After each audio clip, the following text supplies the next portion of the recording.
Marcos 2, versículo 15 a 17. Achando-se Jesus à mesa, na casa de Levi, estavam juntamente com ele e com seus discípulos muitos publicanos e pecadores, porque estes eram em grande número e o seguiam. Os escribas dos fariseus, vendo-o comer em companhia dos pecadores e publicanos, perguntavam aos discípulos dele: por que come e bebe ele com publicanos e pecadores? Tendo Jesus ouvido isto, respondeu-lhes: os sãos não precisam de médico, e sim os doentes. Não vim chamar justos, e sim pecadores. Vamos repetir essa última frase? Fala comigo: os sãos não precisam de médico, e sim os doentes. Não vim chamar justos, e sim pecadores. Vamos contextualizar esse texto aqui. Jesus estava na casa de um de seus discípulos. Aqui o texto fala Levi. Levi e Mateus é a mesma coisa. Sabe Mateus lá do Evangelho de Mateus? É a mesma pessoa, ok? E Mateus, ele, não sei se você se lembra, mas Jesus chamou Mateus para se tornar um dos seus discípulos quando ele estava na coletoria trabalhando. Quem conhece a palavra e já prestou atenção nesse detalhe vai se lembrar. O que Mateus fazia? Mateus era um publicano. Ele trabalhava como um coletor de impostos. Para quem?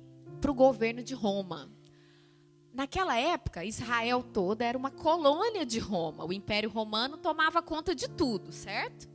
Então, as colônias tinham que pagar altíssimos impostos para aquele governo. E quem eles escolhiam para ser os seus cobradores? Os publicanos. No caso, Mateus era um dos milhares que existia por ali. Só que os judeus não eram felizes em pagar impostos para o governo de Roma. Eles faziam isso extremamente revoltados. E aquelas pessoas que eram os cobradores, elas eram tidas como traidoras pelos próprios judeus. Entende o contexto? Conseguiram entender? Porque senão você pensa, mas o que tem a ver essa história de publicano? Então Jesus está lá na casa de um desses homens. E ele está com uma mesa rodeada. Pensa aí na sua mesa, aí, que você está com as suas conhecidas, ok? Com as suas amigas. Jesus estava batendo um papo, comendo uma comida gostosa, quem sabe tomando ali um vinho com aqueles publicanos, com aqueles pecadores. Sabe aquelas pessoas que têm uma moral extremamente duvidosa, que a gente vê muito, principalmente na TV, nos noticiários brasileiros? Eram mais ou menos esse tipo de público que estava sentado naquela mesa com Jesus. Para a gente conseguir entender do que se trata. Porque às vezes a gente pensa, mas por que os fariseus, quem eram os fariseus? Eram os religiosos que trabalhavam no templo, que copiavam e estudavam a lei dos judeus, a lei de Moisés o dia inteiro. Eles não tinham mais nada para fazer na vida, não sei isso. E eles ficavam questionando, argumentando se Jesus era o Messias mesmo. E se ele era, por que ele se sentava com aquele tipo de gente? Por que ele andava junto com aquele tipo de pessoa? Porque se ele era quem ele dizia que era, ele não devia baixar o nível, entende? Era assim que os religiosos viam. E por isso que aquela postura de Jesus incomodava tantos religiosos. Eles não se conformavam. Eles viam aquelas cenas daquela convivência tão pacífica, parecia que estava tão agradável estar ali, e eles não se conformavam com aquilo. Esse então era o contexto aqui do livro de Marcos. Essa era a cena. Vamos botar isso nos nossos dias de hoje, ok? De que lado nós estaríamos se nós encontrássemos esse Jesus no dia de hoje? Sentado numa mesa com esse tipo de pessoa que nós somos muitas vezes os primeiros a condenar, não é assim? Já pensou você sentadinha na mesa do lado do José Dirceu? Quem mais? Quais são os presos? Como é que chama o ex-governador do Rio? Cabral? E companhia limitada, né? Pois é, era essa galerinha, gente. A gente às vezes acha estranho a reação dos fariseus. Mas será que nós não acharíamos também? Você estaria com o seu coração aberto para receber um Jesus que senta na mesa com essas pessoas? E que parece que essas pessoas se sentem confortáveis de estar perto desse Jesus? Como é que seria a sua opinião, a minha opinião, quando a gente se deparasse com uma cena dessa? Parou para entender um pouquinho? Na nossa cabeça é uma loucura, não é? Quando a gente usa a nossa justiça humana para entender as coisas de Deus, nós nunca vamos chegar a lugar nenhum. Porque para nós não vai fazer sentido. Para nós não faz sentido.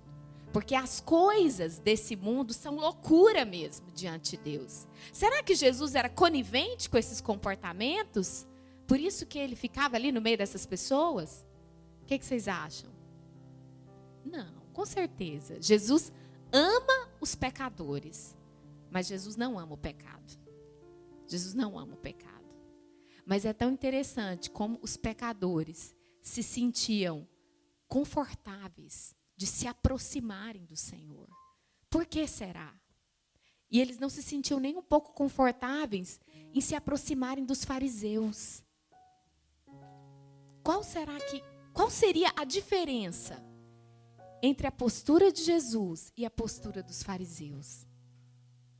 Pensa comigo. Jesus não usava a autoridade dele. E quando ele falava sobre o reino de Deus, as pessoas ficavam boquiabertas, porque ele falava com autoridade. As pessoas falavam, mas ele fala com uma autoridade que nem os escribas, nem os fariseus da mais alta estirpe têm. O que acontece? O que esse homem tem? E alguns realmente entendiam pelo Espírito que não era um homem, que era o próprio Deus personificado ali. Bem-aventurados foram esses, não é verdade? Impressionantemente, aqueles que mais estudavam a respeito de Deus e das coisas de Deus eram os que menos percebiam que Deus estava ali, que o Messias já tinha chegado e já estava se manifestando no meio deles. Como que a gente pode? Pensa comigo. Você estuda, dedica a sua vida procurando entender algo, e quando a coisa chega até você, passa batido. É muita loucura, não é? Isso aqui era o contexto dessas pessoas. Até hoje eles estão lá esperando, viu, gente? Até hoje, os judeus esperam pelo Messias. Porque eles não conseguiram perceber que ele veio como um salvador. Não para salvá-lo de Roma ou de algum governo opressor, mas para salvar o ser humano de si mesmo, da sua natureza caída. Amém? Bem-aventurados aqueles que têm os seus olhos espirituais abertos e entendem que nós temos já o nosso Salvador e Senhor, que já se manifestou por nós, aleluia. Então nós entendemos que contexto é esse, de Marcos 2. Os fariseus, os religiosos, quem eram os publicanos. E se nós pegarmos então essa última parte do versículo, que eu pedi para vocês repetirem comigo, que Jesus fala que ele não veio para os sãos, mas que ele veio para os doentes. Doentes, ele fala doentes. Os sãos não precisam de médico, e sim os doentes. Eu não vim chamar justos, mas sim pecadores. São saudáveis, né? Vamos dizer assim. Quem aqui se julgava saudável? Quem aqui se julgava são nessa história? Os fariseus, não eram? Os religiosos. E os demais eram os doentes, os pecadores. Perdido que só. Assim era como eles viam aquela situação. E eu me pergunto, né? É estranho a gente falar assim, porque o tempo inteiro nós somos ensinados, e é verdade, logicamente, que em Cristo nós somos completamente curados. Amém? Aleluia? Somos. Mas você sabe que numa medida nós somos esses doentes aqui? Quem são esses doentes? Quem são esses doentes que Jesus veio para curá-los? Esses doentes para os quais Jesus quer ser um médico, quer tratá-los por completo. Eu creio que esses doentes são aqueles que reconhecem a sua situação diante de Deus, que reconhecem que eles precisam de um Salvador, que eles têm uma natureza caída e que sozinho eles jamais conseguiriam vencer aquela natureza, que eles precisam de uma obra celestial nas suas vidas para vencerem a si mesmos, para serem livres de si mesmos, como eu falei. Queridos, tem tanta movimentação no salão. Vamos ficar sentadinho agora? Pode ser? Para você não perder a palavra. Amém? Ajuda a sua mente aí a ficar cativa à palavra de Deus. Então, continuando. Aqueles que sabem da sua necessidade de transformação. Quem aqui tem essa medida de luz a respeito de si próprio? Você já teve essa medida de luz na sua vida? Será que isso é para a gente ter uma vez só e passou? Não, eu reconheci. O dia que eu aceitei Jesus, eu entreguei minha vida para Jesus, falou, eu reconheço que eu sou um pecador e eu preciso de um Salvador na minha vida, então eu entrego minha vida para Jesus. Pronto, já tive a minha luz e pronto. Será que é assim somente? Não. Eu creio que essa cura que Jesus vem para fazer nas nossas vidas, ela acontece em 2 níveis. Primeiro, ela acontece no seu espírito.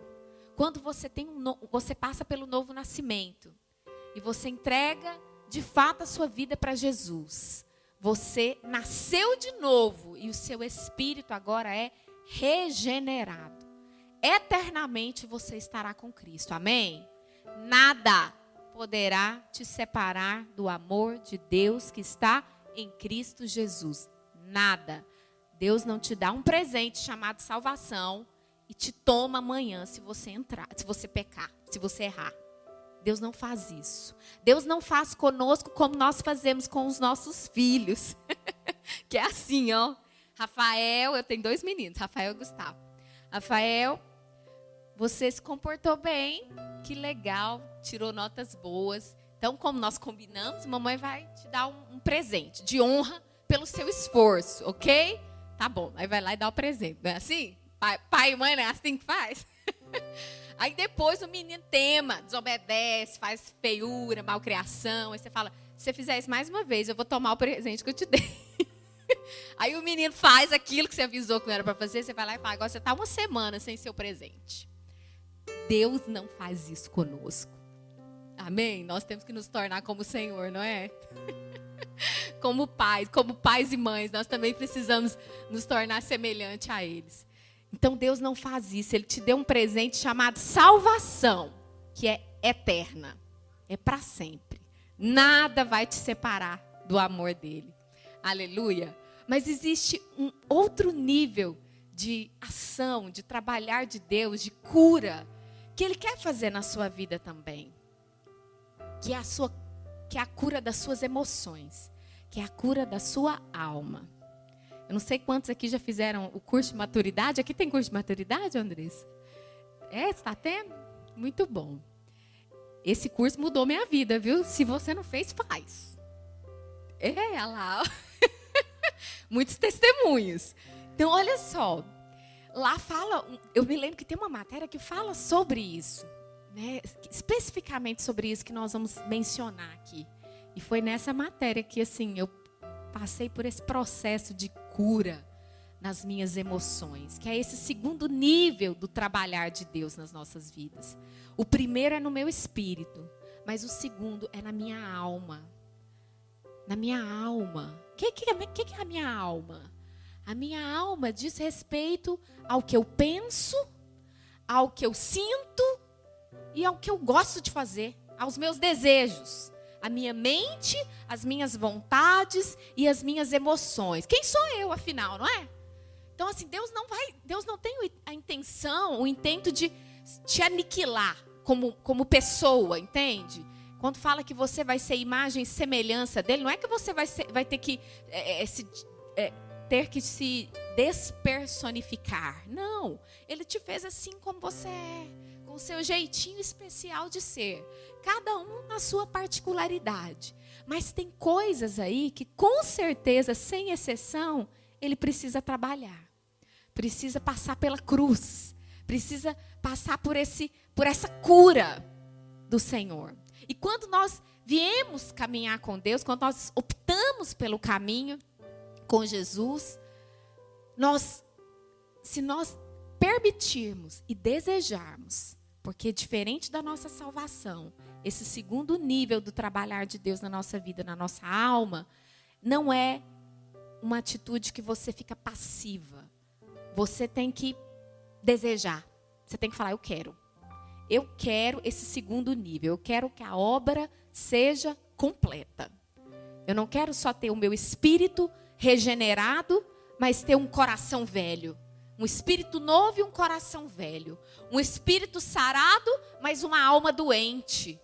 Você já viu pessoas que estão na igreja caminhando com o Senhor há anos, mas que são doentes na alma? São doentes nas suas emoções, são escravas de murmuração. E, gente, cá entre nós, tem um irmão ali, tem outro irmão por aí. Nós, muitas vezes, somos mestres na murmuração, não é, queridas? Como misericórdia. É impressionante. Eu vivo no meio só de homens, só tem eu de mulher lá em casa. Eu só tenho filho homem e meu marido. Né? Então, nós somos 4. Eu vou falar para você, dos 4 ali, se fizer uma competição, eu acho que eu ganho. Por que a gente tem essa facilidade em criticar, em reclamar, em ter que dar uma opiniãozinha ali? Porque se você fizer do jeito que eu estou falando, eu acho que vai ficar muito melhor. Parece que é uma coisa assim, quase que da nossa natureza. Deus fez assim, Deus tem algum dedinho nisso. Mas tudo que é em excesso se torna pecado, se torna um comportamento pecaminoso. E quando você veio para o Senhor, pensa comigo. É como se você, sabe aqueles óculos que a gente usa e que muda a cor da paisagem? Entende? Que às vezes pode até distorcer o que você está vendo. Você coloca ele, você vê verde, azul. Pensa uma pessoa que usa aquele tipo de óculos e ela não consegue ver a realidade como é exatamente. Alguém daltônico, não sei se você já ouviu falar disso, que é alguém que não consegue discernir as cores realmente.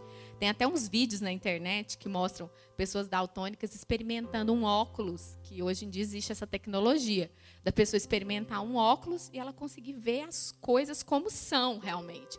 E assim, a pessoa fica deslumbrada, emocionada, porque aquela pessoa passou anos da vida sem conhecer as cores. Branca, amarela, azul, vermelho, sabe essas coisas básicas? Para ela é uma novidade. É uma experiência tremenda, né? Muito particular. Então, é como se nós viéssemos nessa condição. Nós viemos com uma visão distorcida das coisas. Por causa da nossa alma problemática e doente. Uma alma que recebeu uma carga de traumas, uma carga de impressões equivocadas. E por mais que muitas vezes nós tenhamos crescido num ambiente cristão e favorável, vamos dizer assim, vez ou outra, acontecem situações nas nossas vidas que nos marcam negativamente. E que se nós não tivermos a luz de Deus naquele momento, nós podemos carregar aquilo para o resto da vida conosco. Como uma mágoa, como uma falta de perdão. Alguém que, por exemplo, tenha sofrido um abuso na infância, seja um abuso físico, emocional, ou um abandono, alguma situação que a pessoa se sente desprezada, menosprezada. São N situações que podem acontecer conosco e nos ferir. E ferir a nossa alma e a nossa emoção. E fazer com que nós tenhamos uma alma cada vez mais doente, se a gente não der um basta nisso. Entende? Você tem que dar um basta. Você tem que falar, Senhor, eu não quero isso mais. Eu não quero mais carregar esse distúrbio de visão das pessoas, de mim mesmo. Sabe aquelas pessoas que às vezes têm uma autoestima desequilibrada? Seja para mais ou seja para menos. Quem se acha demais e quem se acha aquém e quem se acha além, está com problema aí. Nós temos que nos achar em Cristo. quem você é em Cristo. É isso que a palavra diz a seu respeito, é que você é. Nada além e nada aquém. Não ficar refém de opiniões alheias. Não, se meu marido me elogia, eu estou bem. Aí eu acredito que eu tá bacana, tá tudo aprovado. Mas o dia que ele fala uma palavra atravessada comigo, pronto, eu estou me sentindo o capacho do capacho. Aquela inconstância. Nós já temos muitas vezes uma inconstância em função dos nossos hormônios, né, queridas? Que é outra coisa que muitas vezes a gente não consegue controlar. Você tem hormônios, sabia disso? E não tem como você se livrar deles. Então vamos aprender a lidar com eles, não é verdade? E eles não dominam a sua vida. Igual as suas emoções não devem dominar a sua vida. Você que foi chamado para dominar sobre essas circunstâncias. Amém? E eu queria que nós então entendêssemos bem a respeito desse segundo nível da cura que Deus quer fazer nas nossas vidas. E eu creio que cada uma de nós precisa de uma medida desse trabalhar de Deus nas nossas vidas. Como que eu vou saber? Como é que eu vou saber, pastora? O que Deus quer trabalhar na minha vida? Eu vou ter que ficar fazendo uma autoanálise?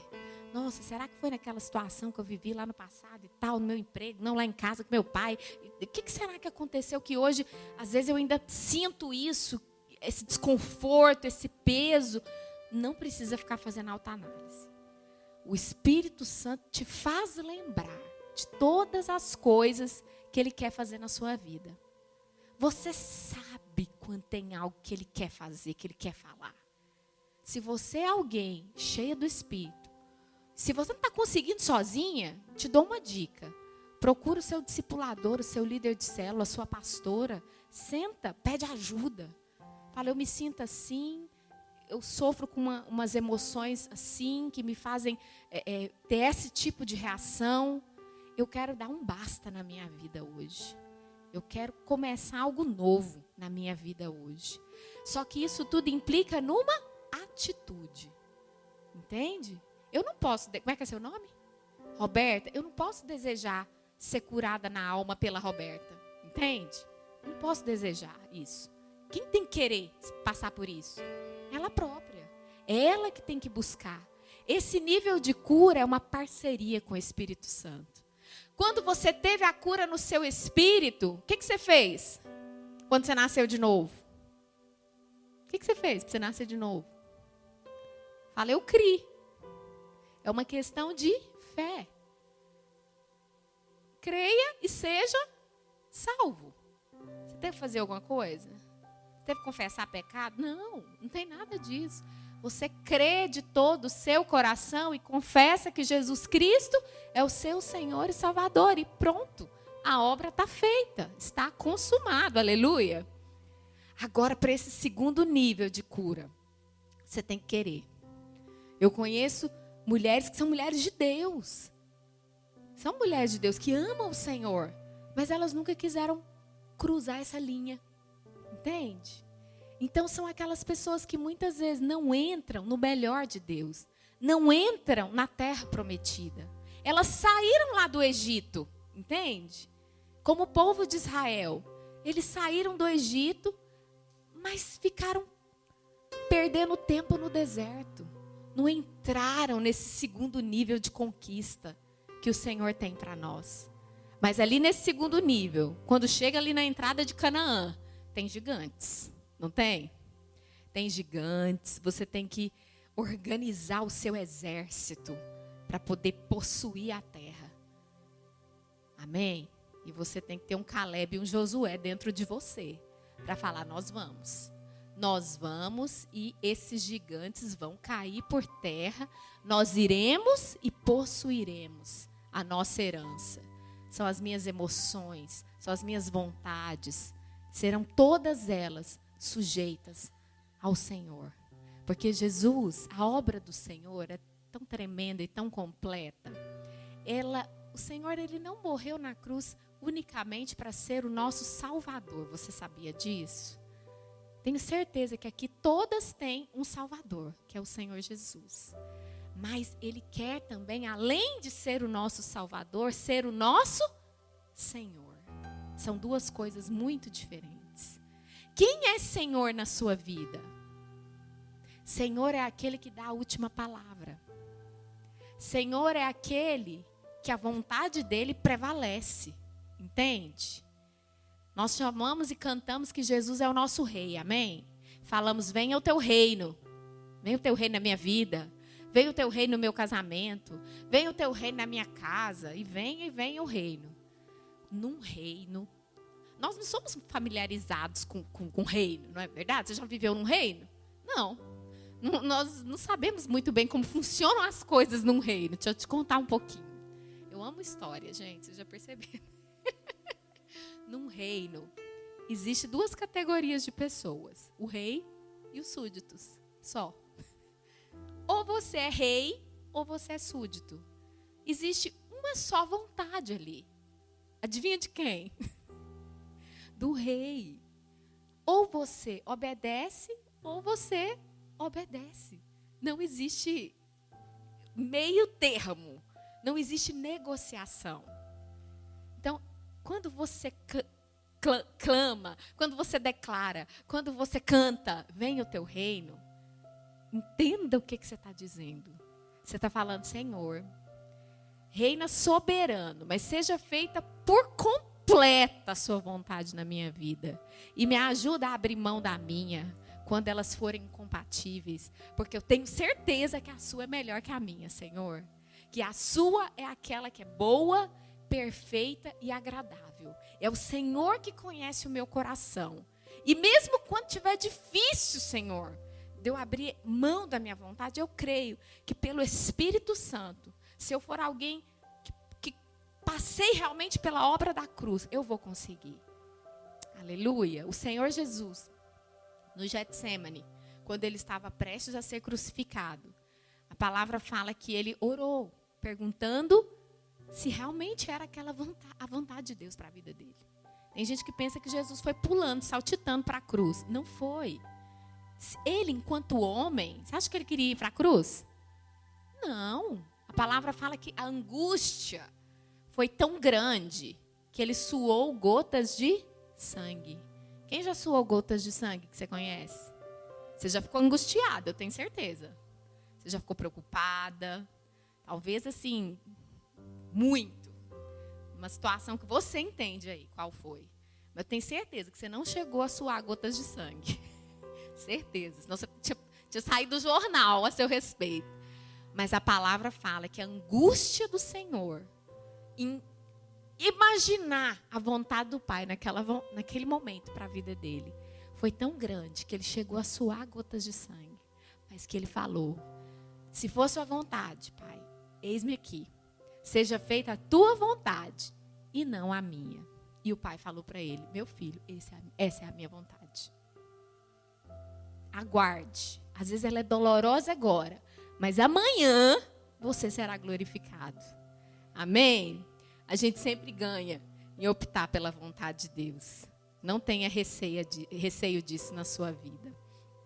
Aleluia. A palavra em 1 Tessalonicenses, eu vou só ler para você rapidinho, não precisa abrir. 1 Tessalonicenses 5, 23 e 24 diz o seguinte. O mesmo Deus da paz vos santifique em tudo. Vos santifique em quê? Tudo. Completamente tudo. E o vosso espírito, alma e corpo sejam conservados íntegros e irrepreensíveis na vinda de nosso Senhor Jesus Cristo. Então Deus quer te santificar em quais aspectos? Fala no meu espírito, na minha alma e no meu corpo. Aleluia. Qual nível que você tem se aberto para o Senhor aí? O seu espírito já está ok, amém?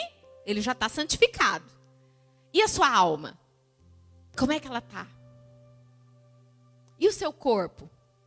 Que nível de consagração que você entrega a sua alma e o seu corpo para o Senhor? A gente tem sempre que crescer nesse nível, amém? O nosso desafio é sempre falar, Senhor, eu quero cada vez mais de Ti e menos de mim.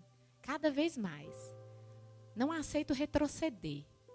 Lembra de você antes de entregar sua vida para Jesus. Quem tem aqui mais de 5 anos de convertida?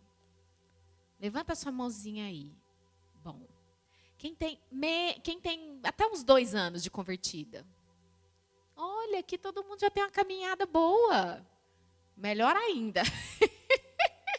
Será que vocês vão lembrar, então? Lembra de antes de você conhecer o Senhor, como é que você era? Como é que eram os seus hábitos? Como é que era a sua alma? Não tá fácil de lembrar. Amiga, eu te entendo, viu? Porque tem coisa que nem eu também não gosto de lembrar, não. Eu falo, ô Jesus, só misericórdia. Eu me converti aos 24 anos. E eu vivi no mundo, assim, no que o mundo tinha para oferecer. Eu, infelizmente, provei, né? Daquela... E tem coisas que a gente não apaga, né? Da nossa alma. Mas no nosso espírito já está regenerado. E Deus entregou uma cartinha novinha para você escrever novamente a respeito da sua história. Então, o que acontece? Pensa comigo. Quando você conheceu o Senhor, quando você se converteu, como é que você era e como é que você é hoje, depois desses anos de caminhada? Você mudou? Sim? Ai de quem falar, não, eu sou igualzinha. Meu Deus, tem alguma coisa errada. Você tem que se conscientizar. Realmente, Deus está fazendo uma obra na minha vida. Ano após ano, eu percebo a mudança. Ano após ano, as pessoas à minha volta percebem a mudança. Amém? Faça de tempo em tempo, faça essa reflexão a respeito de si mesmo. E pergunta para o Espírito Santo, Senhor, tem alguma área que eu estou resistente? Tem alguma área que eu tenho que me quebrantar, que eu às vezes não estou entendendo direito, que o Senhor quer fazer uma obra ali naquela área, no meu caráter? Me ajuda, porque eu quero a tua obra plena no meu ser. Aleluia. Nós temos que pensar isso ao nosso respeito e ver o quanto nós estamos progredindo. Eu creio que nós estamos progredindo. O primeiro passo para que nós entremos nesse caminho é nós nos conscientizarmos da nossa necessidade. Amém? Então, o Senhor falou lá em Marcos 2, que os sãos não precisam de médico, somente os doentes, não é? Eu falo para você, quando eu leio aquele texto, eu sei que no meu espírito, eu já estou completamente curada e regenerada e restaurada em Deus. Mas na minha alma, Senhor, eu quero ser curada todo tempo, todo dia. Porque eu posso sair daqui, essa porta hoje, depois de ter uma reunião de mulheres abençoada, e alguém falar normalmente é marido, né? Marido é mestre. A gente na vida do marido e o marido na vida da gente, né? Assim? Ou pode ser o seu chefe, ou pode ser o seu filho, o seu pai, a sua mãe. Normalmente são pessoas que nós temos em autoestima. Pessoas que são colocadas por Deus na nossa vida para sermos abençoados mutuamente. Nós na vida deles e eles nas nossas vidas. E aí é uma palavra e plim, aquilo parece uma espadada, não é? E aí, se eu não trato aquilo, se eu resolvo alimentar aquilo na minha alma de uma maneira equivocada, o que já pode acontecer? Amanhã já pode virar uma ferida. E depois de amanhã... E, infelizmente, a mentira de que o tempo cura ou cicatriza alguma coisa, queridos, isso não existe. Ok? Se você tinha alguma dúvida, eu vou te esclarecer hoje. O tempo não cura nada. O tempo só procrastina a situação. Só prolonga o sofrimento. O que cura é uma decisão de perdão e de resolução. Principalmente se for já no momento que a situação acontece. Sem deixar para amanhã. Amém? Então, esteja atenta a essas situações. Quando a palavra fala que o diabo anda ao nosso derredor, procurando uma brecha, eu creio que muitas das brechas que ele encontra estão na nossa alma. Entende? É ali que ele quer marcar sua mente com um pensamento errado, marcar suas emoções para te fazer uma pessoa para baixo, que acha que não tem valor, que nada que você faz dá certo, que tudo para você é mais difícil. Quem já pensou essas coisas? Só eu? Eu já pensei. Pois é, quero te falar, minha amiga, é mentira do diabo, tá? Tem nada disso. Deus, eu já vi pastor pregando que Deus tem filhos favoritos. Me mostra, cadê isso na palavra de Deus? Não existe isso. Não existe isso. Isso é uma mentira. Outra mentira que o diabo está usando alguém no púlpito para ensinar para a igreja. Deus não tem filhos favoritos. Ele morreu na cruz por todos.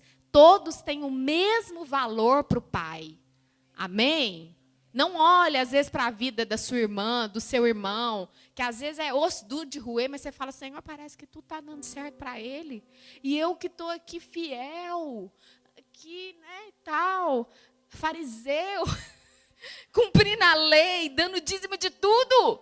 Parece que para mim a coisa não vai. Nunca pense assim. Porque isso toca no caráter de Deus, quando a gente pensa assim. A nossa mente quer, porque quer que a gente pense assim, viu?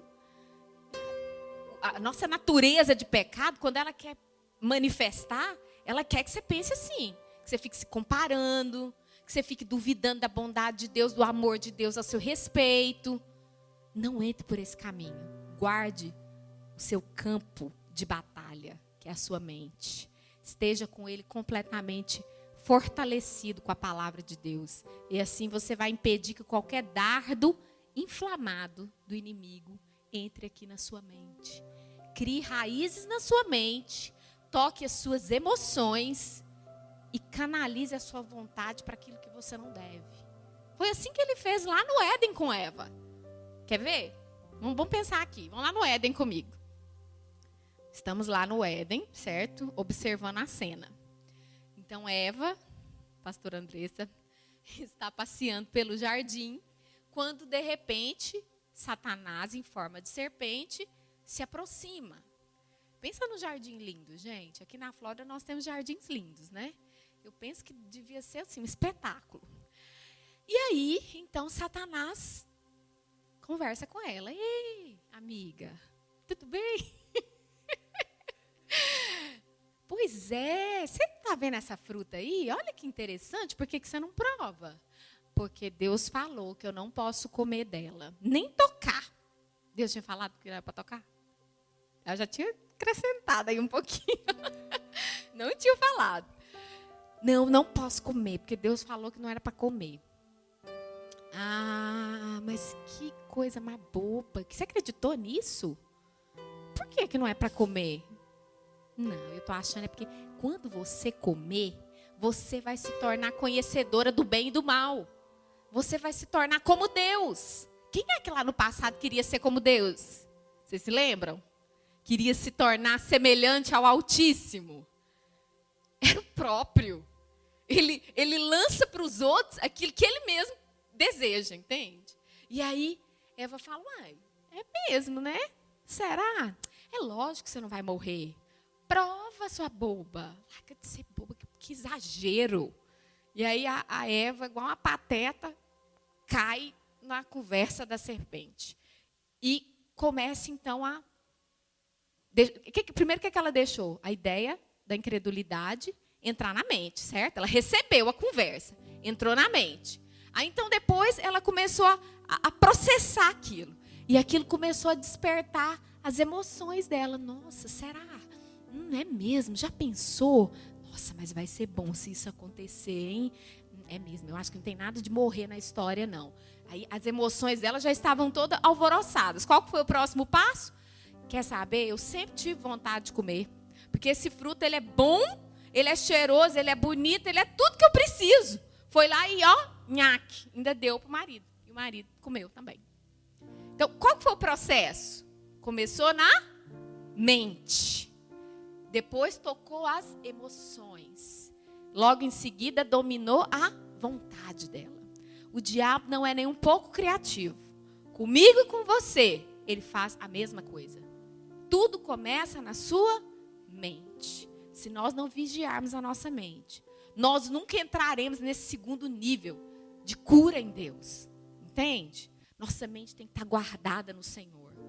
Ela é o seu tesouro. Enche ela com tudo que vem de Deus. Enche ela de louvor, enche ela de adoração, enche ela da palavra. Hoje é tão fácil você se encher da palavra. Você está trabalhando? boto um fonezinho de ouvido, eu escuto palavra o dia inteiro, gente.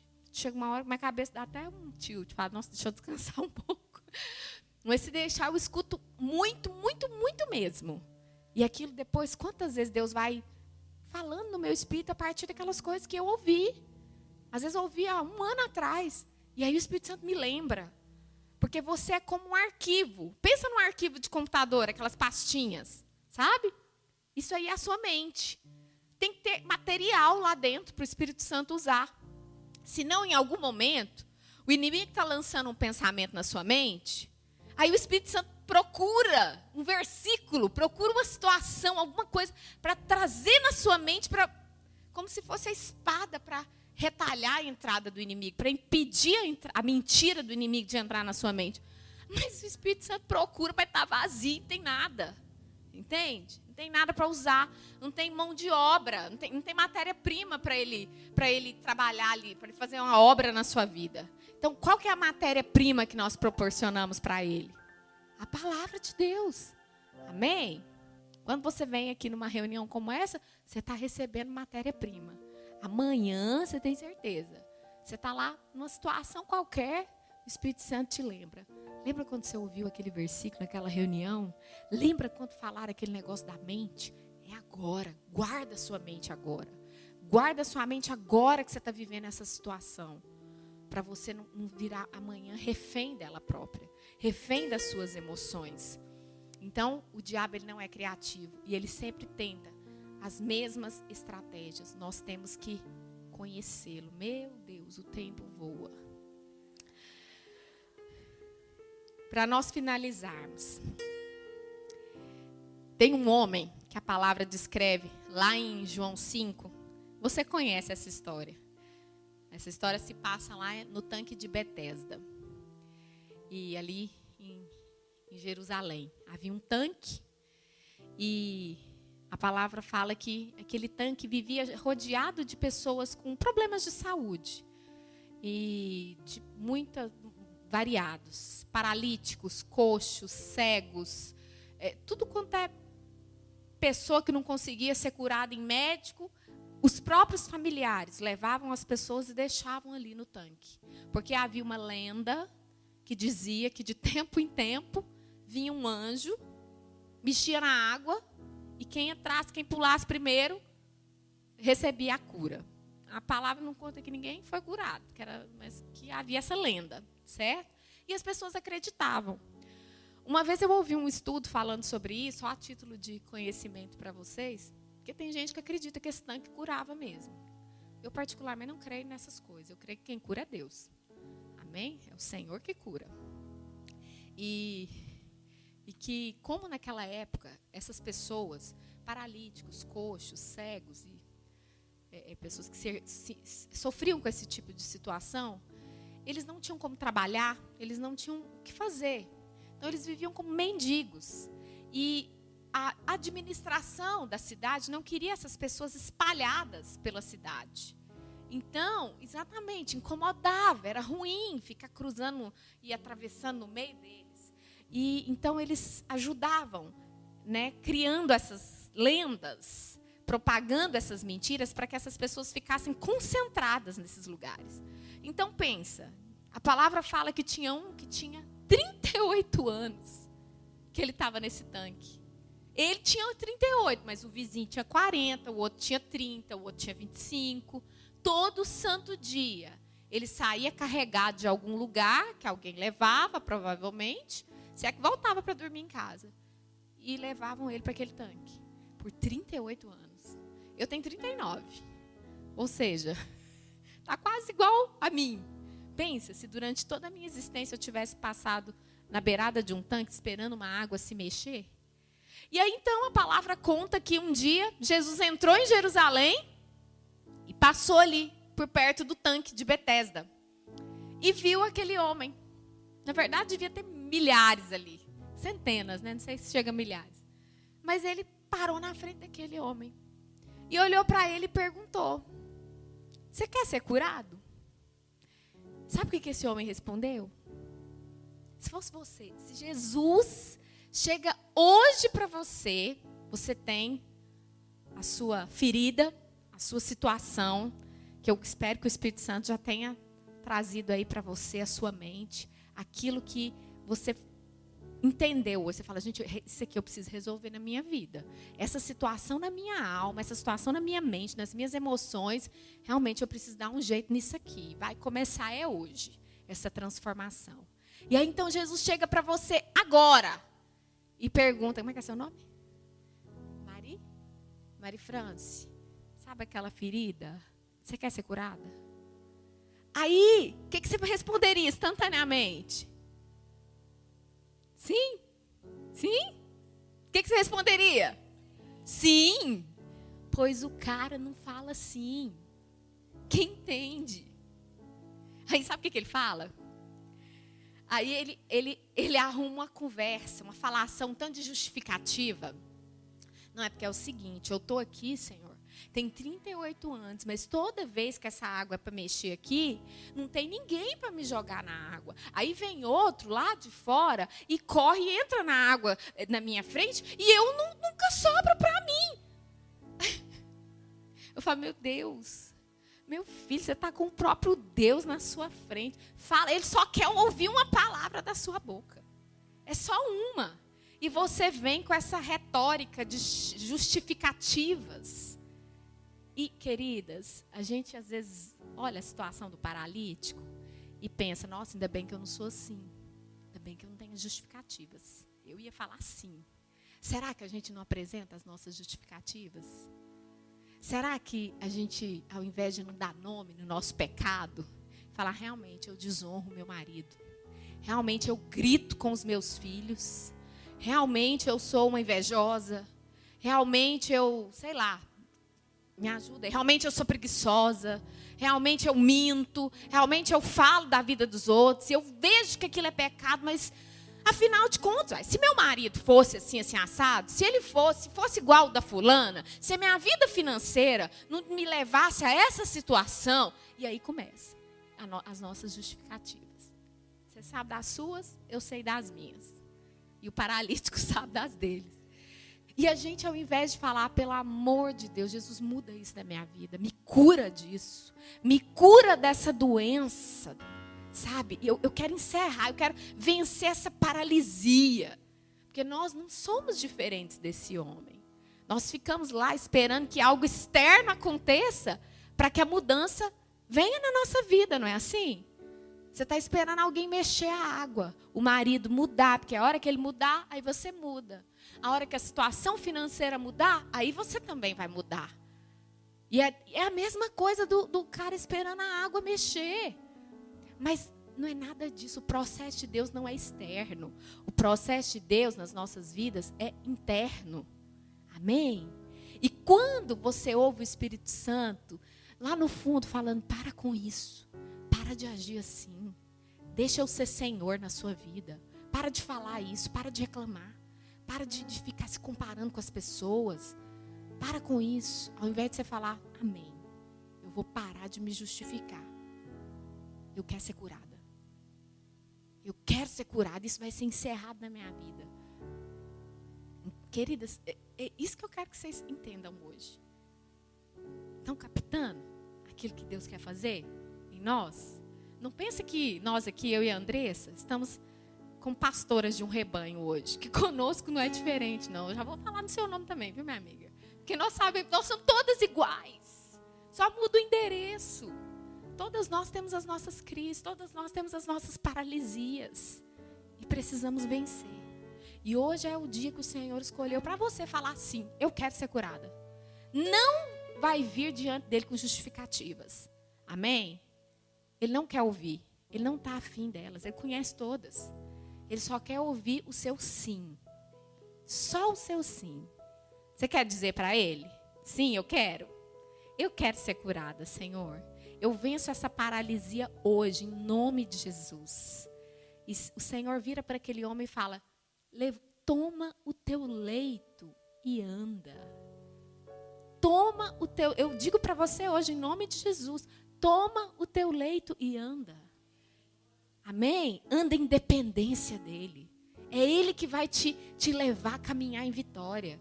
Dia após dia. A palavra já está liberada sobre a sua vida, igual foi liberada sobre a vida daquele homem. Não precisou de nada assim, não desceu nenhuma bola de fogo ali naquele dia, naquele tanque.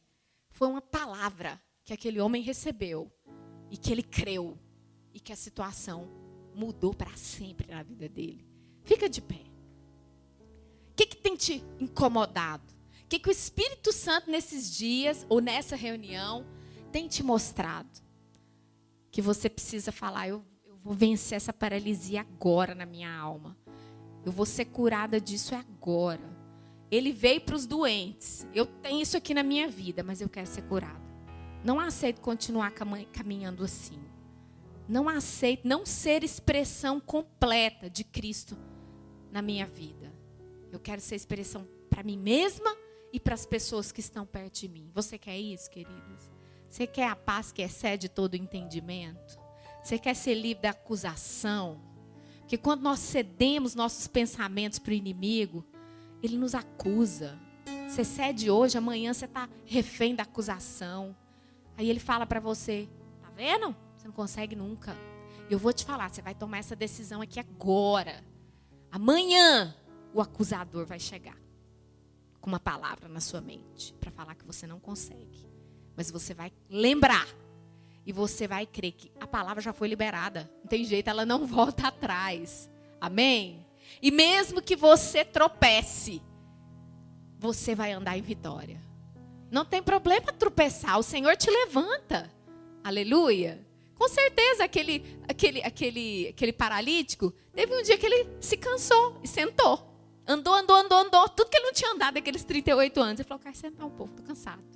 O dia que você cansar, o dia que você tropeçar, que você pisar na bola, não aceite acusação. Fala, eu já fui curada nas minhas emoções, eu já fui curada na minha alma, eu tomo posse disso e bola para frente.